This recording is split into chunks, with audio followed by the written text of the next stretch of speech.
والنازعات غرقا والناشطات نشطا والسابحات سبحا فالسابقات سبقا فالمدبرات أمرا يوم ترجف الراجفة تتبعها الرادفة قلوب يومئذ واجفة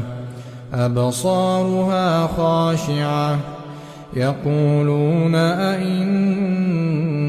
لمردودون في الحافرة أئذا كنا عظاما نخرة قالوا تلك إذا كرة خاسرة فإنما هي زجرة واحدة فإذا هم بالساهرة هل أتاك حديث موسى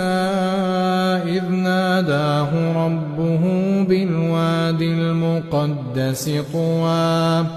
اذهب إلى فرعون إنه طغى فقل هل لك إلى أن تزكى وأهديك إلى ربك فتخشى فأراه الآية الكبرى فكذب وعصى ثم أدبر يسعى فحشر فنادى فقال أنا ربكم الأعلى فأخذه الله نكال الآخرة والأولى إن في ذلك لعبرة لمن يخشى أأنتم أشد خلقا أم السماء بناها